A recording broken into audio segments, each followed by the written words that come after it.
సమూయేలు మొదటి గ్రంథము 17వ అధ్యాయము.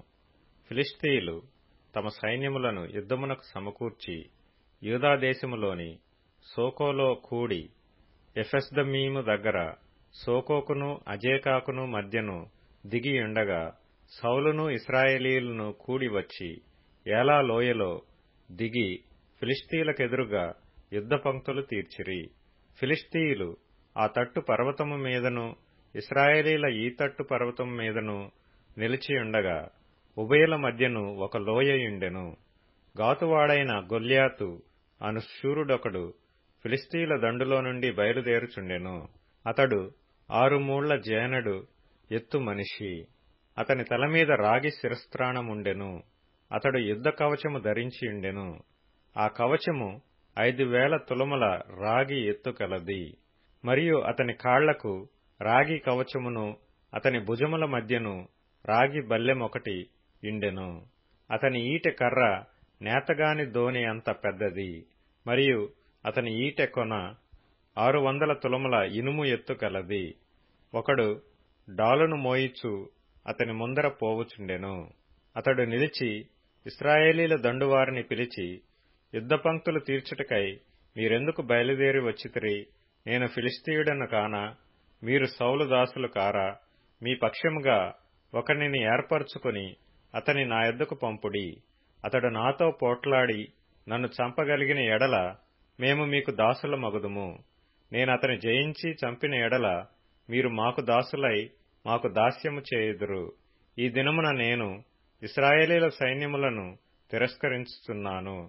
ఒకని నియమించిన ఎడల వాడును నేనును పోట్లాడుదుమని ఆ ఫిలిష్తీయుడు చెప్పుచూ వచ్చెను. సౌలును ఇశ్రాయేలీలందరూ ఆ ఫిలిష్తీయుని మాటలు వినినప్పుడు బహు భీతులైరి. దావీదు యూదా బెత్లెహేము వాడగు ఎఫ్రాతీయుడైన యెషయి అనువాని కుమారుడు. యెషయికి 8 కుమారులుండిరి. అతడు సౌలు కాలమందు జనులలో ముసలివాడై ఉండెను. అయితే యెషయి యొక్క 3 పెద్ద కుమారులు యుద్ధమునకు సౌలు వెంటను పోయియుండిరి. యుద్ధమునకు పోయిన అతని 3 కుమారుల పేర్లు ఏవనగా, జ్యేష్ఠుడు ఏలీయాబు, రెండవవాడు అబీనాదాబు, మూడవవాడు షమ్మా. దావీదు కనిష్ఠుడు. పెద్దవారైన 3 సౌలు వెంటను పోయియుండిరి గాని దావీదు బెత్లెహేములో తన తండ్రి గొర్రెలను మేపుచూ సౌలు నొద్దకు తిరిగి పోవుచూ వచ్చుచూ నుండెను. ఆ ఫిలిష్తీయుడు ఉదయమునను సాయంత్రమునను బయలుదేరుచు 40 దినములు తన్ను తాను అగుపరుచుకొనుచూ వచ్చెను. యెషయి తన కుమారుడైన దావీదును పిలిచి, నీ సహోదరుల కొరకు వేయించిన ఈ గోధుమలలో 1 తూమెడును ఈ 10 రొట్టెలను తీసుకొని దండులోనున్న నీ సహోదరుల దగ్గరకు త్వరగా పొమ్ము.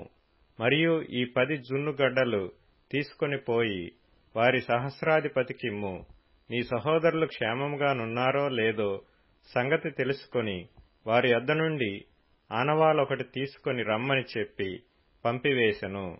సౌలును వారును ఇశ్రాయేలీలందరూ ఏలా లోయలో ఫిలిష్తీయులతో యుద్ధము చేయుచుండగా దావీదు ఉదయమున లేచి ఒక కాపరికి గొర్రెలను అప్పగించి ఆ వస్తువులను తీసుకొని యెషయి తనకిచ్చిన ఆజ్ఞ చొప్పున ప్రయాణమైపోయెను. అయితే అతడు కందకమునకు వచ్చునప్పటికి వారును వీరును పంక్తులుగా తీరి జయము జయమని అరచుచు యుద్ధమునకు సాగుచుండిరి.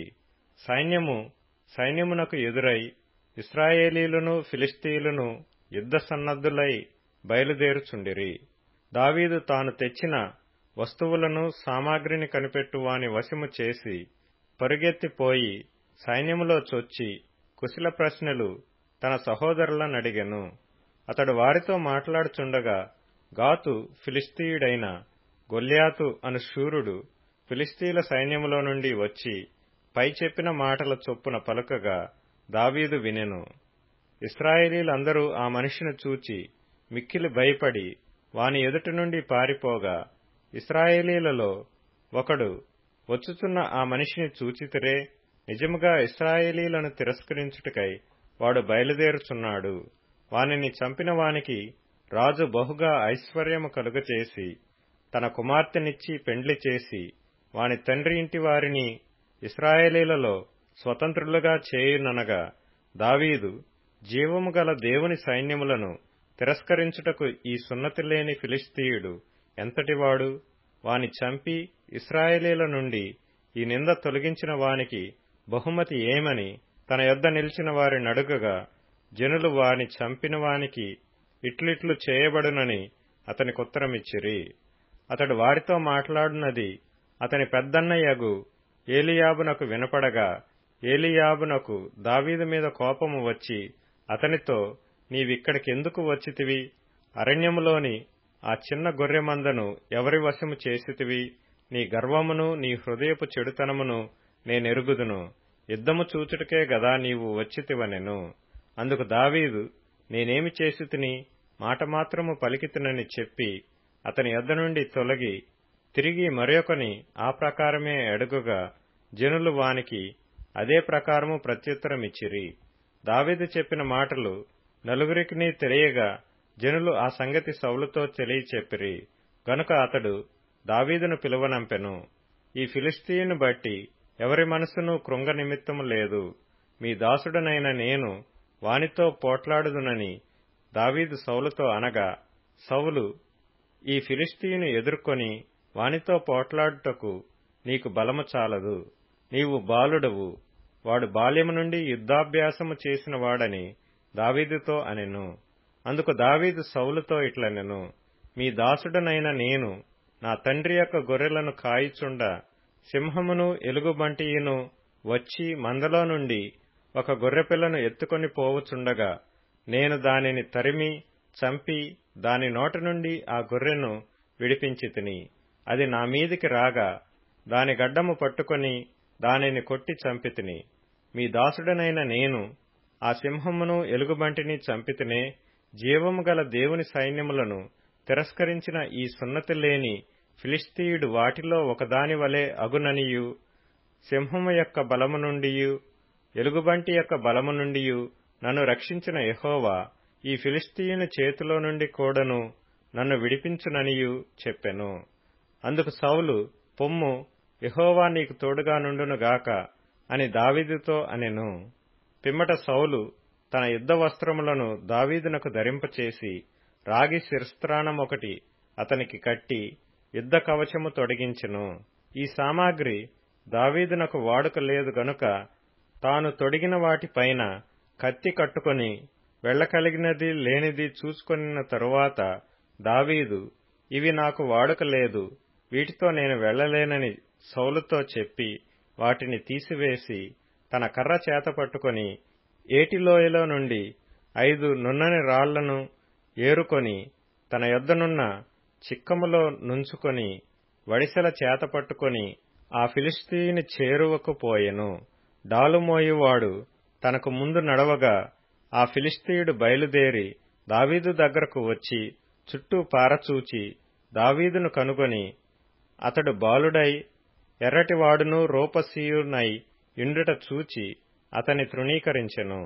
ఫిలిష్తీయుడు కర్ర తీసుకొని, నీవు నా మీదకి వచ్చుచున్నావే, నేను కుక్కనా అని దావీదుతో చెప్పి తన దేవతల పేరట దావీదును శపించెను. నా దగ్గరకు రమ్ము, నీ మాంసమును ఆకాశ పక్షులకును భూమృగములకును ఇచ్చివేతునని ఆ ఫిలిష్తీయుడు దావీదుతో అనగా, దావీదు, నీవు కత్తియు ఈటెయు బల్లెమును ధరించుకొని నా మీదకి వచ్చుచున్నావు. అయితే నీవు తిరస్కరించిన ఇశ్రాయేలీల సైన్యములకధిపతియగు యెహోవా పేరట నేను నీ మీదికి వచ్చుచున్నాను. ఈ దినమున యెహోవా నిన్ను నా చేతికి అప్పగించును. నేను నిన్ను చంపి నీ తల తెగవేతును. ఇశ్రాయేలీలలో దేవుడున్నాడని లోక నివాసులందరూ తెలుసుకొనున్నట్లు నేను ఈ దినమున ఫిలిష్తీయుల యొక్క కళేబరములను ఆకాశ పక్షులకును భూమృగములకును ఇత్తును. అప్పుడు యెహోవా కత్తి చేతను ఈటి చేతను రక్షించువాడు కాడని ఈ దండువారందరూ తెలుసుకొందురు. యుద్ధము యెహోవాదే, ఆయన మిమ్మును మా చేతికి అప్పగించునని చెప్పెను. ఆ ఫిలిష్తీయుడు లేచి దావీదును కలియుటకై అతనికి ఎదురు పోగా దావీదు వానిని ఎదుర్కొనుటకు సైన్యము తట్టు త్వరగా పరిగెత్తుకొని పోయి తన సంచిలో చెయ్యి వేసి అందులో నుండి రాయి ఒకటి తీసి వడిసెలతో విసరి ఆ ఫిలిష్తీయుని నుదుట కొట్టెను. ఆ రాయి వాని నుదుట చొచ్చినందున వాడు నేలను బోర్లపడెను. దావీదు ఫిలిష్తీయుని కంటే బలాఢ్యుడై ఖడ్గము లేకయే వడిసెలతోనూ రాతితోనూ ఆ ఫిలిష్తీయుని కొట్టి చంపెను. వాడు బోర్ల పడగా దావీదు పరిగెత్తిపోయి ఫిలిష్తీయుని మీద నిలుచుండి వాని కత్తి వరదూసి దానితో వాని చంపి వాని తలను తెగవేసెను. ఫిలిష్తీయులు తమ శూరుడు చచ్చుట చూచి పారిపోయిరి. అప్పుడు ఇశ్రాయేలు వారును యూదావారును లేచి జయము జయమని అరచుచు లోయ వరకును షరాయిము ఎక్రోను వరకును ఫిలిష్తీయులను తరుమగా ఫిలిష్తీయులు హతులై షరాయిము ఎక్రోను మార్గమున గాతు ఎక్రోను అను పట్టణముల వరకు కూలిరి. అప్పుడు ఇశ్రాయేలీయులు ఫిలిష్తీయులను తరుముట మాని తిరిగి వచ్చి వారి డేరాలను దోచుకొనిరి. అయితే దావీదు ఆ ఫిలిష్తీయుని ఆయుధములను తన డేరాలో ఉంచుకొని అతని తలను తీసుకొని యెరూషలేమునకు వచ్చెను. సౌలు దావీదు ఫిలిష్తీయునికి ఎదురుగా పోవుట చూచినప్పుడు తన సైన్యాధిపతి అయిన అబ్నేరును పిలిచి, అబ్నేరు, ఈ యవనుడు ఎవని కుమారుడని అడుగగా అబ్నేరు, రాజా, నీ ప్రాణము తోడు నాకు తెలియదనెను. అందుకు రాజు, ఈ పడుచువాడు ఎవని కుమారుడో అడిగి తెలుసుకొమ్మని అతనికి ఆజ్ఞ ఇచ్చెను. దావీదు ఫిలిష్తీయుని చంపి తిరిగి వచ్చినప్పుడు అబ్నేరు అతని పిలుచుకొని పోయి ఫిలిష్తీయుని తల చేతనుండగా అతని సౌలు దగ్గరకు తోడుకొని వచ్చెను. సౌలు అతనిని చూచి, చిన్నవాడా, నీవెవని కుమారుడువని అడుగగా దావీదు, నేను బెత్లెహేమీయుడైన యెషయి అను నీ దాసుని కుమారుడనని ప్రత్యుత్తరమిచ్చెను. కీర్తనల గ్రంథం 65వ కీర్తన. దేవా, సీయోనులో మౌనముగా నుండుట నీకు స్తుతి చెల్లించుటే. నీకు రొక్కుబడి చెల్లింపవలసియున్నది. ప్రార్థన ఆలకించువాడా, సర్వశరీరులు నీ యొద్దకు వచ్చెదరు. నా మీద మోపబడిన దోషములు భరింపజాలనివి. మా అతిక్రమముల నిమిత్తము నీవే ప్రాయశ్చిత్తము చేయుదువు. నీ ఆవరణములలో నివసించున్నట్లు నీవు ఏర్పరచుకొని చేర్చుకొనువాడు ధన్యుడు. నీ పరిశుద్ధాలయము చేత, నీ మందిరములోని మేలు చేత మేము తృప్తి పొందెదము. మాకు రక్షణకర్తవైన దేవా, భూదిగంతముల నివాసులకందరికిని, దూర సముద్రము మీదనున్న వారికిని ఆశ్రయమైన వాడా, నీవు నీతిని బట్టి భీకర క్రియల చేత మాకు ఉత్తరమిచ్చుచున్నావు. బలమునే నడికట్టుగా కట్టుకొనిన వాడై తన శక్తి చేత పర్వతములను స్థిరపరచువాడు ఆయనే. ఆయనే సముద్రముల ఘోషను, వాటి తరంగముల ఘోషను అణచువాడు. జనముల అల్లరిని చల్లార్చువాడు. నీ సూచక క్రియలను చూచి దిగంత నివాసులను భయపడుదురు. ఉదయ సాయంత్రముల ఉత్పత్తులను నీవు సంతోషభరితములుగా చేయుచున్నావు. సామెతల గ్రంథం 14వ అధ్యాయం. ఎవని దుఃఖము వాని హృదయమునకే తెలియును. ఒకని సంతోషములో అన్యుడు పాలివాడు కానేరడు. భక్తిహీనుల ఇల్లు నిర్మూలమగును, యథార్థవంతుల గుడారము వర్ధిల్లును. ఒకని ఎదుట సరియైనదిగా కనబడు మార్గము కలదు, అయితే తుదకు అది మరణమునకు త్రోవ తీయును. యోహాను సువార్త 6వ అధ్యాయం. అటు తరువాత యేసు తిబెరయ సముద్రము అనగా గలిలయ సముద్రము దాటి అద్దరికి వెళ్ళెను. రోగుల ఎడల ఆయన చేసిన సూచక క్రియలను చూచి బహుజనులు ఆయనను వెంబడించిరి. యేసు కొండ ఎక్కి అక్కడ తన శిష్యులతో కూడా కూర్చుండెను. అప్పుడు పస్కా అను యూదుల పండుగ సమీపించెను. కాబట్టి యేసు కనులెత్తి బహుజనులు తన యొద్దకు వచ్చుట చూచి, వీరు భుజించుటకు ఎక్కడి నుండి రొట్టెలు కొని తెప్పింతమని ఫిలిప్పునడిగెను గాని, ఏమి చేయనయుండెనో తానే ఎరిగియుండి అతనిని పరీక్షించుటకు అలాగడిగెను. అందుకు ఫిలిప్పు, వారిలో ప్రతివాడును కొంచెము కొంచెము పుచ్చుకొనుటకైనను 200 దీనారముల రొట్టెలు చాలవని ఆయనతో చెప్పెను. ఆయన శిష్యులలో ఒకడు, అనగా సీమోను పేతురు సహోదరుడైన ఆంద్రయ, ఇక్కడ ఉన్న ఒక చిన్నవాని యొద్ద 5 ఇవల రొట్టెలు 2 చిన్న చేపలున్నవి కాని ఇంతమందికి ఇవి ఏమాత్రమని ఆయనతో అనగా, యేసు జనులను కూర్చుండబెట్టుడని చెప్పెను. ఆ చోట చాలా పచ్చికయుండెను గనుక లెక్కకు ఇంచుమించు 5,000 మంది పురుషులు కూర్చుండిరి.